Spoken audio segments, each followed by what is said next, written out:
Good afternoon, and welcome to the Phelps series of Leadership That Shapes Tomorrow, our panel series. At Phelps, we work very closely with organizations across the country to help them find and support the leaders who are shaping our communities. Right now, leadership matters more than ever. Today, we brought together experts from the public sector to talk about some big issues, and specifically community safety. These aren't just conversations, they're insights into what's working, what's changing, and what we've learned along the way. Municipal leaders are increasingly prioritizing evidence-based approaches to crime prevention and community well-being, moving beyond traditional policing to embrace broader governance strategies and approaches. This includes fostering partnerships with social services, mental health professionals, and other community organizations to create holistic solutions. In this evolving landscape, effective governance and visionary leadership are essential to drive meaningful change, ensure public safety strategies are both equitable and effective, and build trust with our communities. We're thrilled today to welcome two of these forward-thinking leaders to share their perspectives around community safety. Our first guest today is Ryan Gauss. Ryan is a lifelong Londoner with a rich background in public safety and public service, and community safety. Ryan spent the first part of his career with the RCMP, and even earlier on as the CEO for the only professional soccer team in Canada, the London City Professional Soccer Club. Ryan is currently the chair of the London Police Service Board and a strong supporter of community service and safety. Ryan has sat and chaired several community boards throughout the City of London, and I recently heard him being described as a generous, hardworking, intelligent, and kind leader. Ryan, welcome. Well, thank you, Jason, and that was a very kind introduction. I would like to know who said those words. They're very appreciated, but it's a pleasure to be here, and it's always great to be talking with anyone from Phelps. So thank you for that kind introduction. Excellent. And over to Tracy. Thanks, Jason. So, very excited to welcome Ben Henderson to our panel today. Ben is widely recognized as a strong community leader, having served about 15 years as the City of Edmonton councillor, where he championed initiatives on poverty elimination, energy transition, and public engagement. After his time on City Council, he founded a consulting firm specializing in governance and government relations. Ben currently co-chairs End Poverty Edmonton and serves nationally on the board of the Tamarack Institute. I had the honor and pleasure of placing Ben onto the Edmonton Police Commission, where he currently acts as chair of the commission. Welcome, Ben. Thank Excited to you. have you here. Happy to be here. Excellent. Well, let's jump into our first question. And Ryan, I'll hand it over to you first, and then we'll go to Ben. How has the role of the appointed board members in Canadian policing organizations evolved over the past 5 to 7 years, let's say, and particularly in terms of governance, oversight, and community accountability? Thanks, Jason. I think that's first of all, Ben, pleasure to meet you virtually, and you have a very impressive background. So I really look forward to hearing your thoughts on these important issues. And Jason, thanks for the question. I think really police boards aren't anything new. I believe, if I'm not mistaken, the first police board I was told was formed back in 1858. So it's been around for a long time. Police governance. That being said, I really believe that in the last, 5 or so years is when it's been thrown into the public spotlight a lot more, and the public are turning to police boards for that oversight. I think we can probably go back to George Floyd and see kind of where that really brought again policing into the spotlight and people looking for, where are those oversight mechanisms, how can I engage with those oversight mechanisms, and really what does civilian oversight look like. In Ontario, I'll specifically speak for our province, but we've also had the Community Safety and Policing Act come into effect recently, and I really believe that that's put more focus on the boards. The language in there really defines the board as the employer, and I believe that there with this new legislation comes great expectation both from politicians, but also from the public on what police boards are going to be able to offer the community as sort of that, really that governance oversight body and that check and balance for policing in Canada. So I believe that people are now, especially in the age of social media, expecting to engage more with the governance oversight body. I think they want more transparency.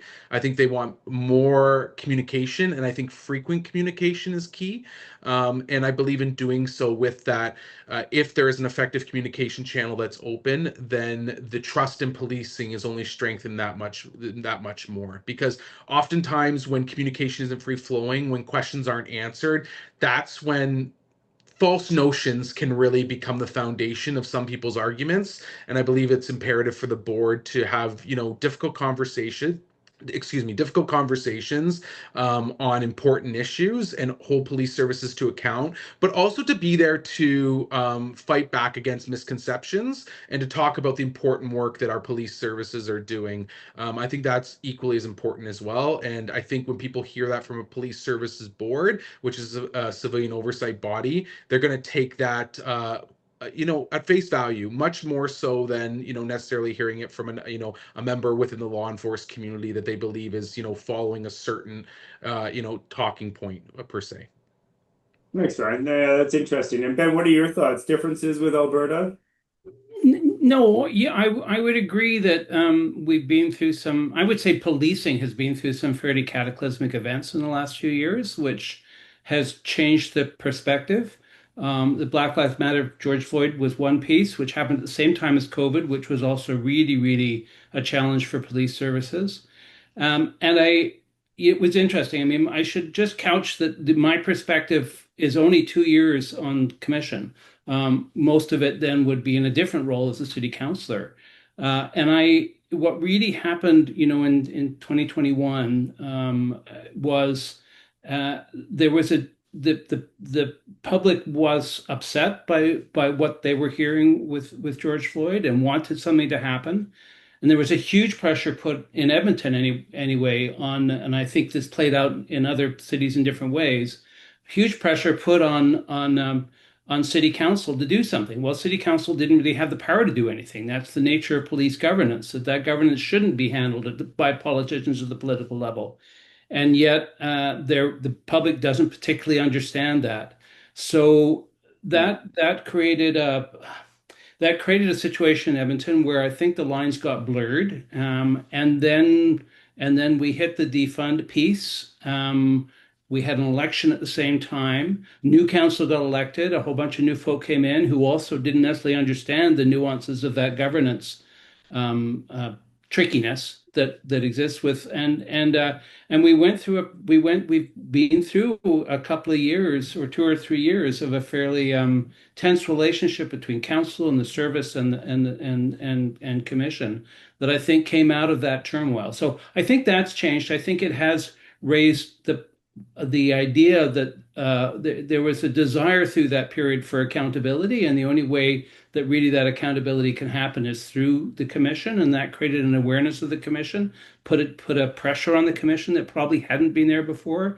I would say the one other thing that played out in the middle of all of that was the convoy, which wasn't just Ottawa. It had effects, I think, in cities right across the country, and that created another kind of tension as well, with police governance, with police service. And then some other things since. We've been through a fairly, I think, a large part, as we have recovered as a society from COVID, there has been this tension that has created a fraught relationship that all of a sudden elevated the expectations of police commission and governance to intervene. But I think it goes up and down. I think this stuff is cyclical. I wouldn't want to say this is new. I've seen it over time. The relationship changes. The nature of what a commission is expected to do and how it sees itself, whether it sees itself as a critic or an apologist, it varies and changes over time. And that has to do, I think, with the perception of the relationship between a police service and the public, and police service and the politicians. So I'm not sure there's anything that hasn't happened before right now. It's a tricky relationship. Police governance is really critical and really important, but not simple and not straightforward. And I think you go through these waves, and I think we're in a wave right now. I think in Ontario, you went through a similar wave after the Toronto G7 with the Morden report, which upset things in a whole different way. And that's what, 10 years ago now, so or if not more. So yeah, it's an interesting area, and I think a number of things I would completely agree with Ryan have brought people's attention up in terms of governance, and it's become important to them in a way it probably wasn't immediately pre-COVID, and um, and I'm not sure we're through the woods on that yet. Although I do, it does feel like relationships are getting healthier. They certainly are where we are, and I think we're through the worst of it. And I would, Jason, if I can, I would agree Absolutely. with Ben 100%. And what I would like to say, he made a couple good points. One being trying to, decouple police governance and politics, and I think that's very, very, very important. As someone who spent 10 years as chief of staff in partisan politics, like you said with MP Fragascatos, I've seen both sides. I've also worked on the bureaucracy when I worked for the RCMP for the National Police Service, and for over 10 years. So I've kind of seen that dynamic, and of course I was, a public service employee in the RCMP, so it's different.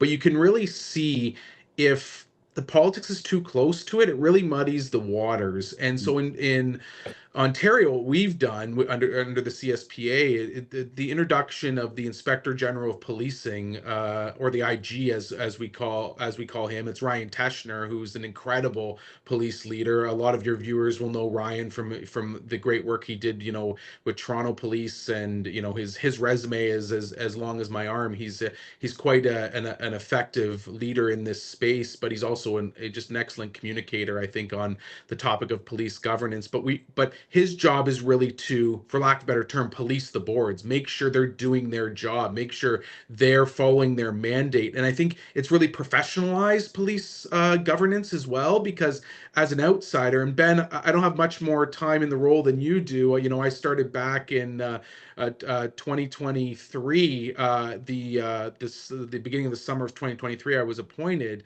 And so again, I preface my statements by saying that, yeah, I have about 2.5 years as well. But I do believe that even from that time, I've seen how the professional nature of police boards is changing in our province, and more expectations are being put on there.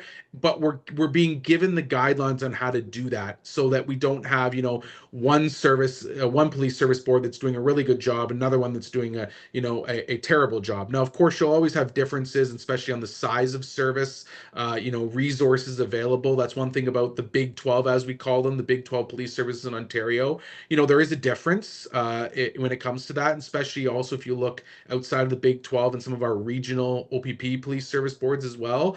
They might not have the same structure that we have in place. In London, we're spoiled. We've worked really hard, but we worked really hard to be spoiled, and to get the proper structure in place. Through hiring an executive director, and Stephanie Johansson, who ran the Vancouver Police Service Board, brought her into London, really putting that structure in place so that we have proper governance, decoupling ourselves, our brand, from the London Police Service, to have our own separate board office, our own separate brand as well. So I really believe that there has been that separation from the political, at least a little bit. There's, we still need to do more, but I really give a lot of kudos to the Ontario government for putting the CSPA through by establishing the IG, and to really put a professional lens on police governance, and not so much as just do this off the side of your desk. You're all volunteers for the most part, albeit you get a very small honorarium for your service. But it's really,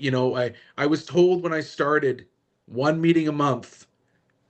It is not one meeting a month, not even close. As the chair, Ben, I can't speak for Yeah. for you, but there's some weeks where it's 40, 50 hours you're putting in, depending on what the issue is, of the day or of the week. So it's a lot of work. So I appreciate the real, professional nature, the mandatory training, having the IG and those resources to lean on is very helpful as a board chair.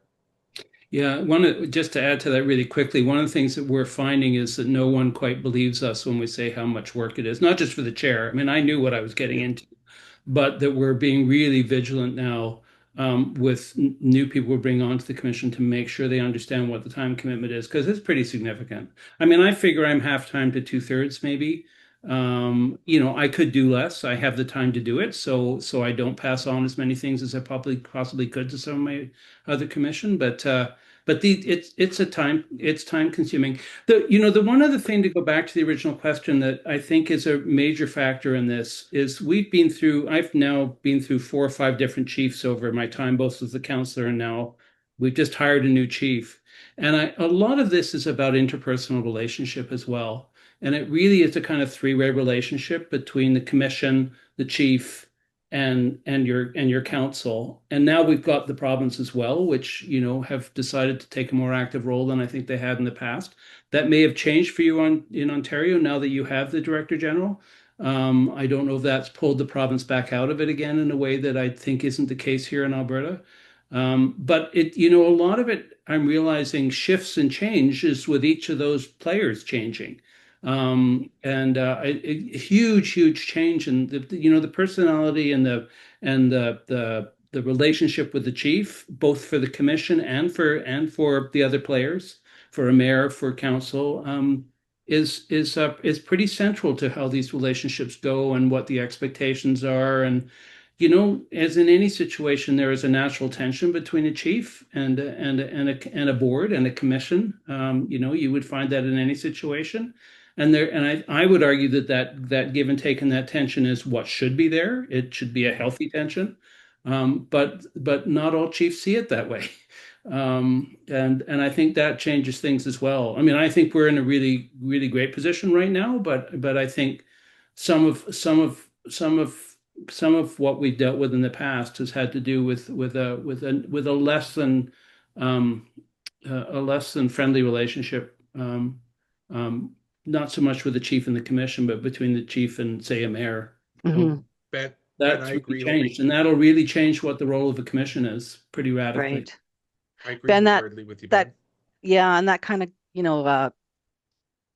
goes to our next question about, qualities critical for driving meaningful change in community safety and well-being from your leadership. And I know that Edmonton has just recently recruited Yeah. a new chief of police. So, what qualities are you looking for to drive that community safety initiative? Having just been through a search, and I don't mean in saying what I've just said to throw any of our predecessors under the bus. I think we've always had the right chief for the time, and we've always had the chief we needed at the time.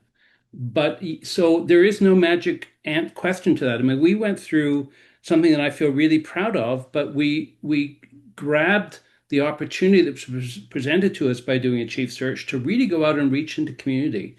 And we spent a good month talking to any interested party that we felt was likely to want to weigh in and have opinion. And we also did major surveys and focus groups, and didn't even start our search until we had really done that touch base with community to find out what community wanted. And the community wanted all the same things. We were scared we were going to hear different stuff. So that wasn't the real value of it. The value of it was, I hope, that we have found a chief, I think, that answers the things that the community said they wanted, and will feel some sense of ownership in this new chief because we made that effort. I don't know if you'd have to do that every time. It's what we needed right now to help rebuild that relationship between the service and community and all those kind of interested parties. And that included internally. We spent a lot of time talking to folks within the service as well to find out what they were looking for, in the hopes that we could find someone that people would feel really strong about and rebuild a lot of those relationships that were still a little bit frayed from that period of COVID and the defund movements. So I don't think I think you need to spend some real time thinking about what you want right now, the chief you want for the moment, the chief you want for the next 5 years, and then build your leadership desires around that. And that may be different for us 5 years from now. I don't think there's a formula to it. Agreed. Ryan, do you want to chime in? Yeah, well, I have a lot to say on this one, and Jason would. I can see Jason smiling, so I'm sure he knows why. But we have the best chief of police in Canada, full stop. Ty Trong, we brought him in from York Regional Police at a time, frankly, when our service was very fractured. I believe that I didn't know until I joined the board at what a state the London Police Service was in and how much work it needed to from a governance perspective until I joined the board. Like I knew morale was at low, I knew response times weren't good from what I saw in the media, but I had no idea until I joined the board. And we needed a whole rethink of the organization, and the status quo wasn't working. One of my colleagues said it in public, and she was my vice chair, Nancy Branscombe. She said it quite well. The organization was about to collapse under its own weight, and there's no question in my mind that was the case. So enter um, like I think the second, if I'm not mistaken, maybe the third, but I think the second external chief hired in London, and that's Tai Trong, and that really shook things up. That was just before I joined the board. The chief was sworn in the day I was appointed, so it was we kind of have around the same time where we came into the fire, so to speak. But he came in and he led from the side, not from the top. And I think that was really important because he did a really good job at gaining trust in a short period of time. He was well respected amongst his peers across the province. He did a lot of specialized work and had a really good reputation. But you never know. London is a very, very interesting community. We're about 500,000 people, but we act like we're a small town. I've lived here my entire life. I'm a Londoner to my core, but it's like a high school, folks. And I can't stress how hard it is. A lot of times we see leaders come here and use London as a stepping stone and then leave. So we didn't really know how long Ty was going to stay for. And if you haven't seen the news, we actually a couple weeks ago re-signed him on a long-term extension until 2031. So he's here for the long term. And he leads with his communication is fantastic. He has positive intent, and people can feel that, and that's so important when you're bringing about this seismic shift that the board was bringing about, but that he was also need to put in place from the operational perspective.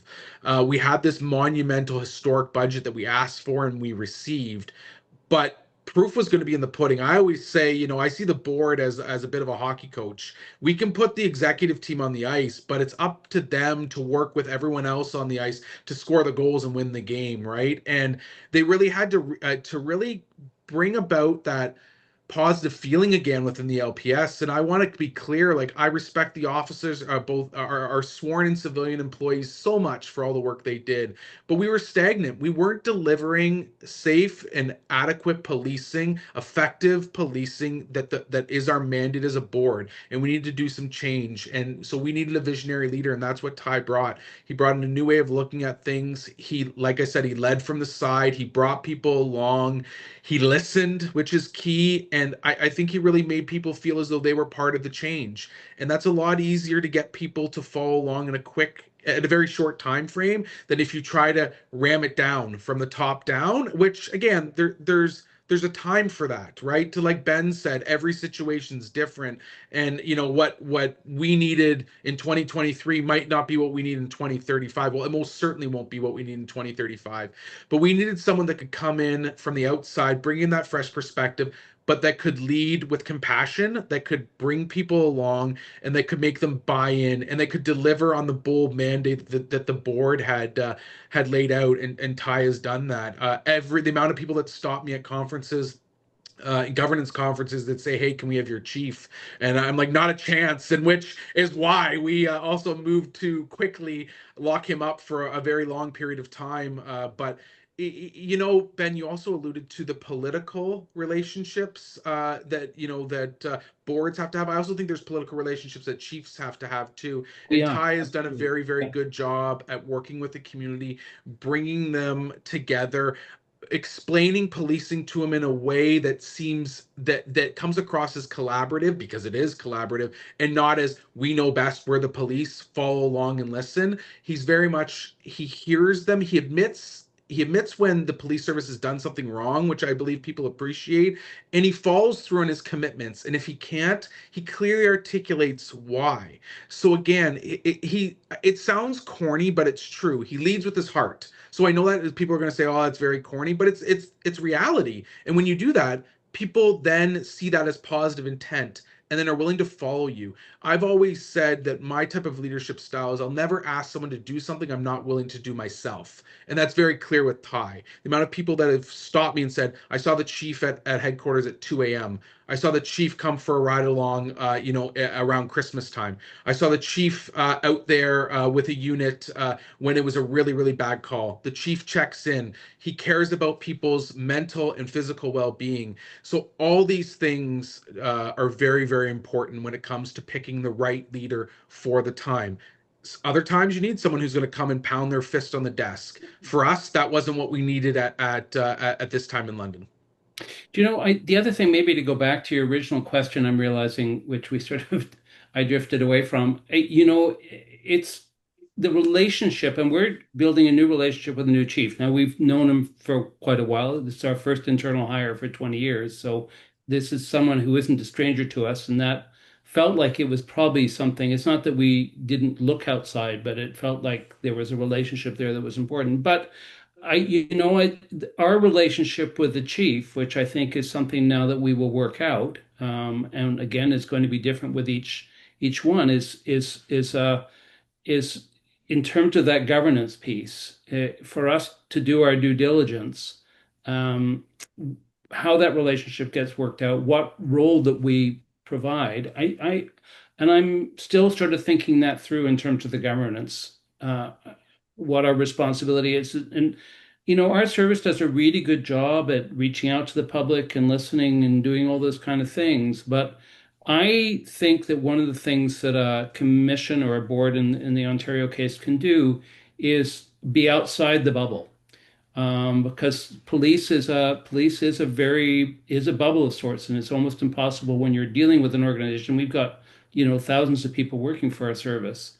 And I think our job is to stay outside the bubble and be able to provide that information and that feedback and that response to the chief as we move forward, in the hopes that we can move forward together. I think it's a partnership, and I think how you work that partnership out is part of the dance.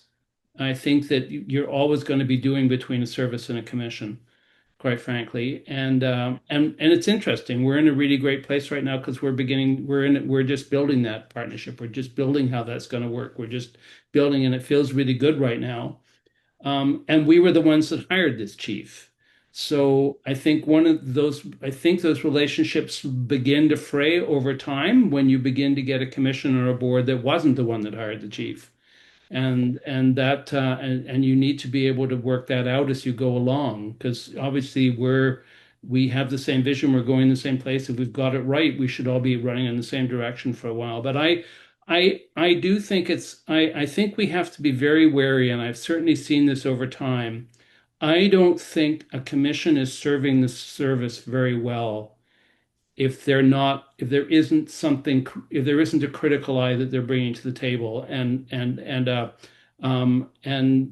sometimes the guts, because I think that's sometimes what it takes when you're dealing with some strong personalities. And let's face it, we're the amateurs, they're the professionals.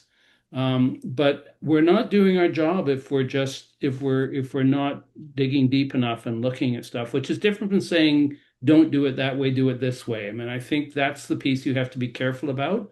They have to have the ability to operate without being second guessed in that way. Our response should be on a policy basis, and not on an operational basis. But we need to understand what's happening operationally, and there's a huge difference between not being allowed to ask and not being allowed to tell, if that makes any sense. So not instructing operationally, I think, is really, really important. I think you don't want anybody, the police have to have some kind of independence there. But I think it's our job to be curious about operation. And I will fight tooth and nail to anybody who tells me that we shouldn't be able to ask those questions. And that is, if we go back to the first question, that is something that has been shifting and changing over time in services across the country, about this question of what role a commission or a board has in terms of operation. And I think it's like any other board. It's that old overused expression about noses in, fingers out. But what has happened in the past is a real resistance to commissions having their noses in, and I think that's wrong. I think that's a mistake. I do think And I think if you have a trusting relationship with your service, that will not be an issue. But where there's tension and there's distrust and wariness, you're going to begin to have struggles and fights around that. Ben, you said the perfect word. You said trust, and I think that's the big thing to have a good relationship with your chief and the executive command as well. I believe that if there isn't trust, it's going to become a big problem. And I agree with what you said there about, the board's job is to be that critical eye, but it's to be critical with purpose. And that's what I want to make, I think is a very important clarification to make, because I've seen police boards before just become critical for political purposes. But if you're being critical with a purpose, like for instance, this is a problem that the community's identified, and you're being critical about it, and you're talking about solutions, that's the job of the police board. Some people think, and we often sometimes get criticized online and social media by people that say, "Oh, you're nothing more than a cheerleader for for the service." No, not at all. And I also believe that there's certain conversations, as you know, Ben, that the very critical conversations that sometimes have to be in closed doors due Yeah. to the fact of the sensitive in-camera nature of HR practices, et cetera, investigations, et cetera. But I agree with you wholeheartedly. I like, as long as we each stay in our own lane, that doesn't mean that we might not have to veer in that lane to pass sometimes. It's kind of what I say. So, for instance, operations is entirely the services and the chief's responsibility.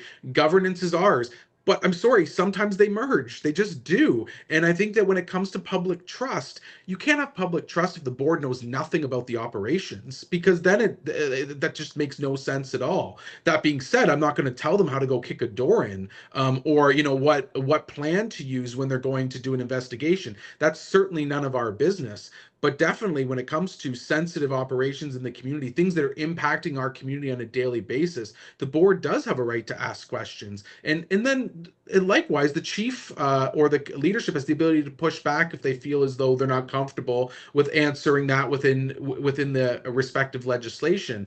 But I think if you develop that trust too, there's grace on both sides, because Ben, I don't know about you, but sometimes you have it where the service starts veering into governance that you're like, well, hold on a second, that's not quite appropriate. But you'll also have to ask yourself, is what's the intent? Is the intent to be disruptive, or is the intent for the betterment of the service and the community? And I think that's where, if with that trust factor and with open lines of communication, you can have those difficult conversations and get to the end point that you're both striving for, because the board and the service, they both want to provide adequate and effective policing for their communities. That's my goal at the end of the day, to make sure that London is well served by our police service, and I'll stop at nothing to make sure that we do that.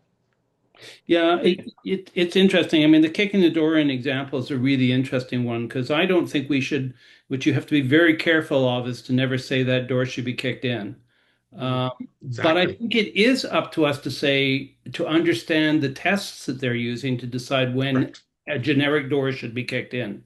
And And I that's where think our that, policies come into play, yeah, right? That's and where our policies as a board come into play. that's where the governance piece is. So one of the interesting thing that I do think, though, I just as much as I think we can have opinions about what may be happening on the operational side, I think there's an expertise that is useful, that they can have opinions on the governance side as well. Hmm. So, it may be about who makes the final call in those two situations, but I think That's a good way to put it. both ways it's got to be a dialogue, or you're leaving a whole bunch of expertise on the table that you may need as governors. So true. Can you share examples where board level oversight has enabled successful partnerships between municipalities, the province, equity deserving groups, and social or mental health organizations to improve community outcomes? Do you have an example of where that's sort of really risen to the top and been effective? Maybe I'll jump in because I don't know if I think, and now I'm talking about the whole operation. It's not just the role that we take as governors. Although I think we can help create those connections. We know the folks out there, we can make those connections. But it's one of the things I think that has been a huge shift, certainly in Edmonton, and I think across the country in policing, is this understanding that the police can't do it alone, that it's, that they need to work in partnership and need to figure out how they play in the puzzle. And I think there was an expectation for a while that the police could fix it all, and that also created tension because there were other people working out there, particularly when you're looking at questions of houselessness, of disorder, all those kind of things. I don't think the police have the tools to fix those problems by themselves. I think they're one of the tools. And I think our service, and particularly our new chief, believes very strongly that those partnerships are going to be absolutely vital to get ourselves and repair again a lot of the damage that's been done after, mostly because of COVID over the last 4 years. And we can't do it alone. So you need to be able to build those partnerships. I'm not sure we necessarily know. I'm really interested in that question about what those partnerships look like, and how you can actually create tables where everybody can come to the table with the same ears, with the same curiosity, with the same interest, and with the same influence over coming up with what the answers are. I'm not sure we're there yet, but I know it's something that we're very interested in doing. I know it's something that our chief has already devoted quite a bit of time to and is very interested in continuing. I know again that's one of the places I think where the municipality is quite interested in coming to the table. And I personally believe it's one of our challenges if we're going to get ourselves out of a situation right now where I think there's, this, right across the country, we have this challenge of addiction and disorder and houselessness, all of which go together, and the police can only answer a tiny portion of that. And if it's left to the police to do it by themselves, we'll just continue to cycle around and end up with the same, just getting ourselves temporary fixes that won't actually fix any real problem. So that's my take on it, Ryan. I don't know. I know you guys have had some real challenges in London, so you may have a slightly different take. Yeah, we definitely have. And I think that where we've, as a board, have really, driven successful partnerships and helped doing that, I think is where we set the foundation around community. And what I mean by that is we have in Ontario, the act is the Community Safety and Policing Act, the CSPA. Community is in that word. And as a board, everything we do, and like I'm the civilian appointee for the City of London, so I'm not appointed by the province, and I'm not an elected official. I'm the one member that's a citizen that's appointed to the board. So I really look at very much community focused, and we set that expectation as a board within the service that community's everything. So for instance, our strategic plan, the amount of extensive community consult that is done on that to be successful, and we're revisiting that right now. Our community consultation is everything, because it underpins the whole plan of what's going to lead the service and be our guiding light. But I think too, that expectation that we're always asking about the community and always keeping the community in focus in our meetings has permeated through to the leadership. And frankly, I think it's in our subconscious on who we pick, because we also hire our board. I'm not sure if it's the same for you, Ben, but we also hire the deputy chiefs. So they are contracted to the board, Yeah. just as is the chief of police. Now the chief reports to the board, where the deputies report to the chief. But I think that with that community focus, we've picked very, very good people, and out of that have come clear expectations that community engagement is so important. And we've seen that with a couple innovative programs the chief has delivered and has come back to us with, one being our nursing program, where we have our foot patrol and nurses out there, so they can give primary care to the people who are suffering, whether it be wounds, addiction, Narcan, excuse me, if there's an overdose, and also just general healthcare practices that they need, that our police officers may not be equipped to do, right? And so I think there's that real innovative program. We also have our open air drug use strategy, which, Ben, you mentioned some challenges in London, and we definitely have some problems with drug use, mental health, and addiction, specifically in our downtown core, Old East Village, Midtown. It's really congregated there. And the chief unveiled the open air drug use strategy, where we are enforcing the law, but we're doing so through education and referrals, right? So the charge is the last approach. We're trying to get people connected with service providers, with people to help them, and to really, as you know, I read somewhere it could take about 7 times approximately before someone is going to take you up on that offer, either for a warm bed in a shelter should they be homeless, to speak to an addiction counselor, to look for, what programs may be available to them for, for money as well, or for food.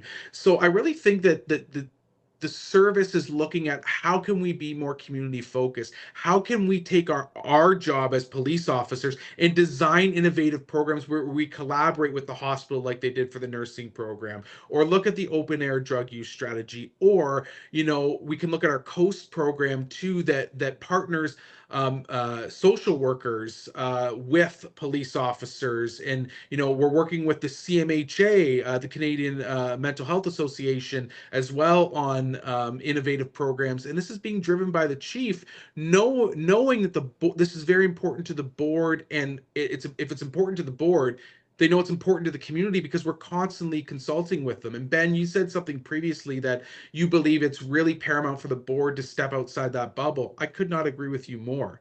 I'm always asking questions, just like I'm asking members of the service how they're feeling about the changes. I'm asking my neighbor. I'm asking people that I work with. I'm asking people that know I'm on the board and stop me. I'm constantly asking how they're feeling. I'm asking media what they're hearing. I'm constantly engaging because I feel as though if you just stay in that bubble, no meaningful change is actually going to happen. And then that critical dialogue that actually leads to results, that leads to new ways of doing things and new thinking and new ideas wouldn't exist. So for me, it all comes back to community. And if you keep that in the focus and use that as your guiding light for your strategic plans and for your expectations on your chief and the deputies, that you're going to see innovative solutions, because those partner organizations are also going to believe that you're not just talking about the community, but that you really want to see what's best for the community, and are going to be willing to partner in a time when it can be sometimes difficult for organizations to partner with police. They could then receive negative feedback for that. But we're in the early stages of several of the programs I just mentioned to you, but the dividends have been impressive early on. So time will tell if this is something that is going to be the bedrock and the foundation of our service. But I'm really happy with the early results that we're seeing in the new way that we're doing policing here in London. Yeah, and it's an exciting time too. The community safety piece has really evolved, the culture in communities around that safety piece. And we've seen it with a lot of our clients beyond just police services, that shift from heavy enforcement to partnership to community safety. We're seeing it in community housing. We're seeing it on the post-secondary side. We're seeing it in healthcare. And everyone really partnering with police services a lot more as well. But Jason, can I say one quick thing on that too? I think it's very important though, is that you can put all those acts in place, you can do all those things and have all the nice buzzwords, but if the resources and the staffing doesn't back it up, then it's just an exercise. That's all it is, in optics, frankly. But if we, again, and I'm going to give a shout out to the Inspector General Ryan Teschner, in such a short period of time, has done such an incredible job of hammering home the community piece, hammering home what it means to provide safe and adequate policing, hammering home what the expectations are for the police service boards. And there's that constant follow-up and that constant engagement. We have our zone command, our zone leaders that are a resource to the board. The whole structure that has been put in place through the Inspector General's office it's actually been quite impressive for the short period of time that it's been there. Usually rollouts are very poor, if I'm being honest with you, and that's someone who's worked both in the bureaucracy and on the political side. We're very bad in the implementation, but this has been one that's been quite good. There's been their growing pains, no question, but Ryan Teschner and his team in the IG's office deserve a lot of credit. The Solicitor General and the Premier, pushed the legislation forward, got it through, but the implementation has been good, and the way they're training boards and the way they're setting up expectations and making those clear, I think, is very helpful. And that's why we're also seeing better governance across our province. Great perspective. Thanks, Ryan. We're pretty much at our time. We've had a great discussion today and some insight from both of you. So thank you for all that. I have one final question for each of you before we wrap up, and a little more on the fun side of things. You both have faced a lot of challenges, obviously, in your board roles and your chair roles. So we'll skip that, and those are easy to find. But let's go, Ben, you first. What is your favorite thing about being the chair of the board? Well, this is not a place I ever expected to end up. I thought I was in a useful position when things were not going well in the relationships, that because I'd had the previous experience as city councilor, I understood what that felt like, that I might be able to help put relationships back together. It was on that basis I said I'd do it. And then all of a sudden found myself as chair. But it's not it's not something I ever thought I was going to be doing. That being said, I'm really fascinated by governance and good governance. And I think the thing I enjoy most is the challenge that I think we're not there yet. I think, in some ways, we've had commissions and boards for a while, but I think they continue to be changed and refined. And that relationship and how they function and how they should function and how they should function well is a governance challenge. And it's like nothing else, no other governance challenge that I can think of, because you're essentially creating governance between elected officials and a service, both of which can't really. You have to have the protection to make sure that you don't have political interference in how policing happens. You don't want an elected official telling a police officer who to charge. That way is police state or political state or it's all those kind of things. So, but coming up with this thing in between that works in a way that I think does its job, has to be able to do its job. Ryan, you pointed this out, has to be able to do its job in a way that it can't be completely transparent, because there's a lot of stuff that you can't share publicly, and yet you've got to build public trust with things that you can't necessarily do. It's very strange for me to have to spend so much of our time in camera, when I was used to coming from an order of government that wasn't really allowed to do that, right? So I'm intrigued by the challenge of it. It feels like it's shifting in a healthy way and has been for the last 10 or 20 years across the country in terms of how governance works. It feels like we're just still figuring it out in a lot of ways, and I enjoy that as a challenge. It's great. Ryan, what's your favorite thing?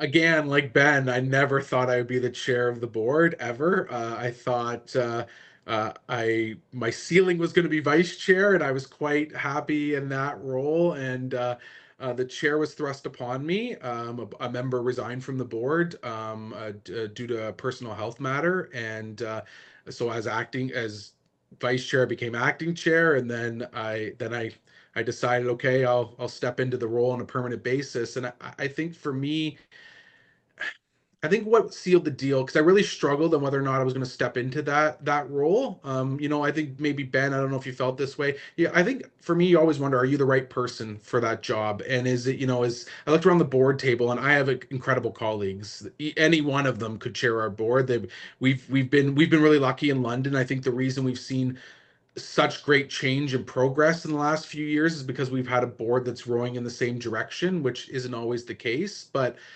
for me, I made the decision because like Ben, I like a challenge, but I also wanted to continue to see the progress that we were achieving here in London in such a short period of time. We were seeing a rebirth of the London Police Service, frankly. Like, we were seeing our response times come down. We were seeing we were the only community in Canada to see our crime severity index dip significantly in back-to-back years.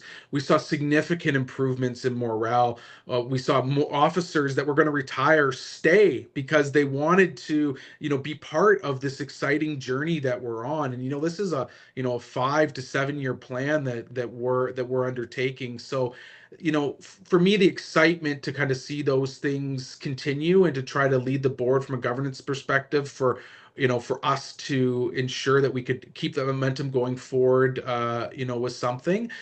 But at the end of the day, I think it was that I wanted to really give back to my community, and I wanted to leave police service in better shape than when I started, and that my kids could benefit from. I have an 8 and a 4-year-old, so I look at it through a parent's lens now, and I want to make sure that our police service, I've said this many times, is sustainable for the next 100 years.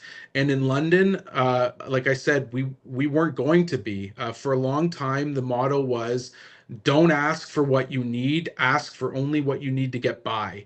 And no one would go to council to ask for the adequate resources that they need. They just didn't see it as necessary. And this board was like, enough, we need to have that tough conversation, and Londoners need to choose. Are we going to have a service that just does the bare minimum and maybe not even that, or do we want a police service that delivers safe and adequate policing? And we made the choice that we wanted safe and adequate policing, and we wanted Londoners to be proud of the police service, and we wanted our police officers to be proud of coming to work every day, as well as our civilian employees. So I think that's, for me, my favorite thing so far. And the biggest challenge, that's I think there's always something new every day, and I think Ben can attest to that as well. Just when you think you figured something else out, then you get a curveball that comes in, and it's never ending, and there's a lot of stress that comes along with it, but that's community service for you, right? And no matter the role you're in, public service is challenging, but I find it rewarding, and that's why I do it every day. Well, thank you to Thank both you. our panelists. Yes, Yeah, that was great. Ryan and Ben, thank you very much. And Ryan, you and I have had the chance to spend some weekends together and everything else. So I certainly know the commitment the two of you put into your roles over there. Yes.